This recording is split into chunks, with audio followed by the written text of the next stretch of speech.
നിങ്ങളുടെ manufacturing startup business പരാജയപ്പെടും ഈ മാനസിക സാമ്പത്തിക കെണികൾ അവഗണിച്ചാൽ. അതുകൊണ്ട് ഈ വീഡിയോ മുഴുവനായും സ്കിപ്പ് ചെയ്യാതെ കാണുക. സ്വന്തം സ്റ്റാർട്ടപ്പ് സ്വപ്നവുമായി ഇറങ്ങുന്നവരിൽ ഭൂരിഭാഗവും 5 വർഷത്തിനുള്ളിൽ പരാജയപ്പെടുന്നു. ഇന്ത്യയിലോ ഇത് 90%. കാരണം വെറും മാർക്കറ്റ് മത്സരം മാത്രമല്ല, നമ്മൾ അറിയാതെ പോകുന്ന മാനസികവും സാമ്പത്തികവുമായ കെണികളാണ് പലപ്പോഴും വില്ലന്മാർ. വീഡിയോ മുഴുവനും സ്കിപ്പ് ചെയ്യാതെ കാണുക. Welcome to my YouTube channel ബിസ്റ്റാർട്ട് മാപ്പ്, നിങ്ങളുടെ മാനുഫാക്ചറിങ് ബിസിനസ് രംഗത്ത് ഉത്തമ വഴികാട്ടി. Please subscribe my channel. നമസ്കാരം. നിങ്ങളുടെ സ്റ്റാർട്ടപ്പ് സ്വപ്നം തകർക്കാൻ സാധ്യതയുള്ള എന്നാൽ പലരും ശ്രദ്ധിക്കാത്ത ഈ മാനസികവും സാമ്പത്തികവുമായ കെണികളെക്കുറിച്ചാണ് ഇന്ന് നമ്മൾ സംസാരിക്കുന്നത്. ഇവയെ തിരിച്ചറിഞ്ഞ് ബുദ്ധിപരമായി ഒഴിവാക്കിയാൽ നിങ്ങളുടെ സംരംഭം രക്ഷിക്കാം. സ്വപ്നങ്ങളെ വഴിതെറ്റിക്കുന്ന മാനസിക കെണികൾ. നല്ല ഐഡിയ മാത്രം പോരാ സ്റ്റാർട്ടപ്പ് വിജയത്തിന്. സംരംഭകൻ്റെ മാനസിക നിലയും നിർണായകമാണ്. പ്രധാന മാനസിക കെണികൾ എന്തൊക്കെയാണെന്ന് നമുക്കൊന്ന് നോക്കാം. പേടിയും ആത്മവിശ്വാസക്കുറവും. തുടങ്ങുമ്പോൾ വിജയിക്കുമോ, തോറ്റാൽ എന്ത് ചെയ്യും? ഈ പേടി റിസ്ക് എടുക്കാൻ തടസ്സമാകും. ഇതിനെങ്ങനെ നമുക്ക് നേരിടാമെന്നുള്ളതാണ്. ചെറിയ വിജയങ്ങൾ ആഘോഷിക്കുക, വിശ്വസ്തരുമായി സംസാരിക്കുക. തോൽവികൾ സംഭവിച്ചു കഴിഞ്ഞാൽ ആ തോൽവി വിശകലനം ചെയ്തിട്ട് അതിനെ പാഠങ്ങളാക്കി മുന്നേറുക എന്നുള്ളതാണ്. രണ്ടാമത്തേത് ഓവർ കോൺഫിഡൻസും പെർഫെക്ഷനിസവും. ഒന്നിലും ആത്മവിശ്വാസം അമിതമാവരുത്. അതേപോലെ തന്നെ മാർക്കറ്റിനെ അവഗണിച്ചുകൊണ്ടായിരിക്കരുത് നമ്മുടെ മുന്നേറ്റം. അതേപോലെ തന്നെ എല്ലാം പെർഫെക്റ്റ് ആകണം എന്ന വാശി അതും കാര്യങ്ങളെ വൈകിപ്പിക്കാനിടയാക്കും. അപ്പോൾ ഇതിനെങ്ങനെ നേരിടാമെന്നുള്ളതാണ്. കസ്റ്റമർ ഫീഡ്ബാക്ക് ശ്രദ്ധിക്കുക. ആദ്യം തന്നെ മിനിമം വയബിൾ പ്രോഡക്റ്റ് MVP ഇറക്കിയിട്ട് കസ്റ്റമേഴ്സിൻ്റെ അടുത്ത് നിന്നുള്ള ഫീഡ്ബാക്ക് എടുത്ത് അതിനെ മെച്ചപ്പെടുത്തിയിട്ട് ഘട്ടം ഘട്ടമായിട്ട് മുമ്പോട്ട് പോകുക എന്നുള്ളതാണ് ഇതിനെ നേരിടാനുള്ള ഒരു എളുപ്പവഴി. മൂന്നാമത്തേത് പഠിക്കാനുള്ള മടിയും മാറ്റങ്ങളോടുള്ള പേടിയും. ബിസിനസ് ലോകം എപ്പോഴും മാറിക്കൊണ്ടിരിക്കും. നിങ്ങൾക്കറിയാലോ, പ്രത്യേകിച്ച് ഈ കാലഘട്ടത്തിൽ അതിവേഗത്തിലാണ് ബിസിനസ് മാറിക്കൊണ്ടിരിക്കുന്നത്. അതുകൊണ്ട് തന്നെ മാറ്റങ്ങൾ മാർക്കറ്റിൽ വരുന്നത് പുതിയത് പഠിക്കാതെയും മാറ്റങ്ങൾ ഉൾക്കൊള്ളാതെയും പിടിച്ചു നിൽക്കാനാവില്ല നമ്മൾക്ക്. എങ്ങനെ നേരിടാം? എപ്പോഴും പഠിക്കാൻ തയ്യാറാവുക, മാർക്കറ്റിലെ മാറ്റങ്ങൾ തിരിച്ചറിയുക, മാറ്റങ്ങളെ ധൈര്യമായിട്ട് നേരിടുക, പുതിയവ പരീക്ഷിക്കുക എന്നുള്ളതാണ്. അതുപോലെ തന്നെ നാലാമത്തത് എന്താണെന്ന് നോക്കാം. തെറ്റായ ടീം തിരഞ്ഞെടുപ്പ്. മികച്ച ടീമില്ലെങ്കിൽ സ്റ്റാർട്ടപ്പ് മാനുഫാക്ചറിങ് ബിസിനസ് പരാജയപ്പെടും, ഒരു സംശയവുമില്ല. ഇന്ത്യയിൽ 23% സ്റ്റാർട്ടപ്പ് പരാജയങ്ങൾക്ക് കാരണം ടീം തിരഞ്ഞെടുപ്പിലെ പ്രശ്നങ്ങളാണ്. ഇതിനെങ്ങനെ നേരിടാമെന്നുള്ളതാണ്. ശരിയായവരെ കൂടെ കൂട്ടൂ, ഒന്ന് സംസാരിക്കൂ, ഉത്തരവാദിത്തങ്ങൾ വ്യക്തമാക്കുക, നിരന്തരം വിശകലനം ചെയ്യുക. മോശമായവരെ ടീമിൽ നിന്ന് എത്രയും പെട്ടെന്ന്, പെർഫോമൻസ് പോരാ എന്ന് തോന്നിക്കഴിഞ്ഞാൽ എത്രയും പെട്ടെന്ന് തന്നെ പിരിച്ചുവിടുക, പുതിയ ആളുകളെ കഴിവുള്ളവരെ എടുക്കുക എന്നുള്ളതാണ് ഇതിന് ഉള്ളൊരു പോംവഴി. അടുത്തതായിട്ട് സ്റ്റാർട്ടപ്പിൻ്റെ അടിത്തറ ഇളക്കുന്ന സാമ്പത്തിക കെണികൾ എന്തൊക്കെയാണെന്ന് നമുക്ക് നോക്കാം.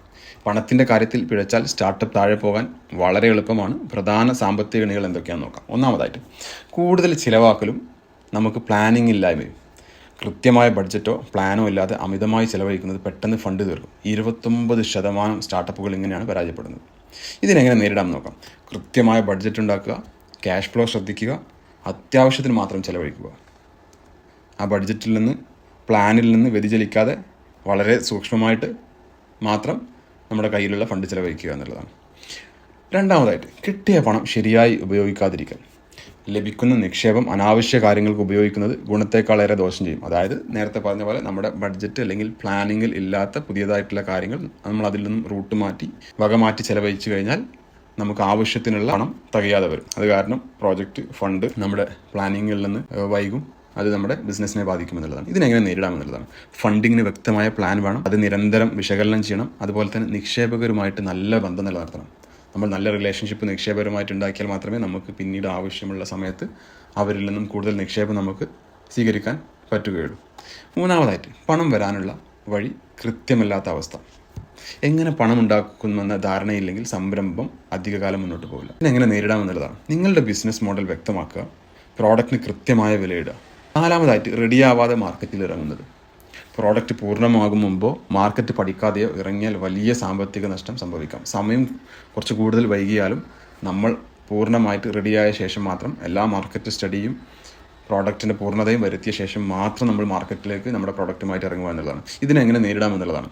മാർക്കറ്റിനെ നന്നായിട്ട് കണ്ടിന്യൂസ് ആയിട്ട് നിരന്തരം പഠിച്ചുകൊണ്ടിരിക്കുക. അതുപോലെ പ്രോഡക്റ്റിൻ്റെ ക്വാളിറ്റി നമ്മൾ ഉറപ്പാക്കുക.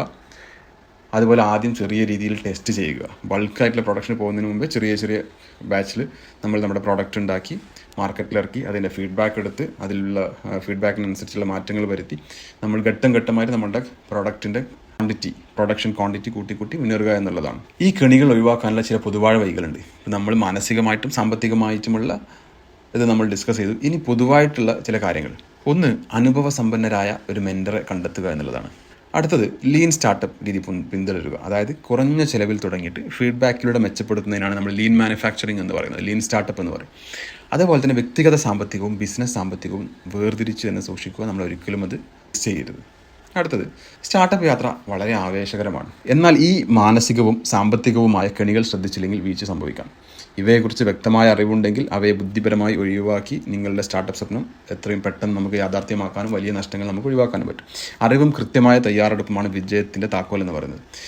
ഈ വീഡിയോ നിങ്ങൾക്ക് ഉപകാരപ്രദമായെങ്കിൽ ലൈക്ക് ചെയ്യാനും നിങ്ങളുടെ സംരംഭക സുഹൃത്തുക്കൾക്ക് ഷെയർ ചെയ്യാനും മറക്കരുത്. നിങ്ങളുടെ അനുഭവങ്ങളും സംശയങ്ങളും താഴെ കമൻറ്റ് ബോക്സിൽ പങ്കുവെക്കുക. കൂടുതൽ വീഡിയോകൾക്കായി നമ്മുടെ ഈ ചാനൽ സബ്സ്ക്രൈബ് ചെയ്യുക. നാളെ ഒരു മാനുഫാക്ചറിങ് യൂണിറ്റ് തുടങ്ങുന്നതിൻ്റെ സ്റ്റെപ്പ് ബൈ സ്റ്റെപ്പ് ആയിട്ടുള്ള വീഡിയോയിൽ നാളെ നമ്മൾ മേക്ക് ഇൻ ഇന്ത്യ സ്കോപ്പിൽ മാനുഫാക്ചറിങ് യൂണിറ്റ് തുടങ്ങുന്നവർക്ക് എങ്ങനെ ഗുണം ചെയ്യും എന്നതിനെക്കുറിച്ചുള്ള വീഡിയോ ഉണ്ടായിരിക്കുന്നതാണ്. Please stay tuned. Thank you. Please subscribe my channel.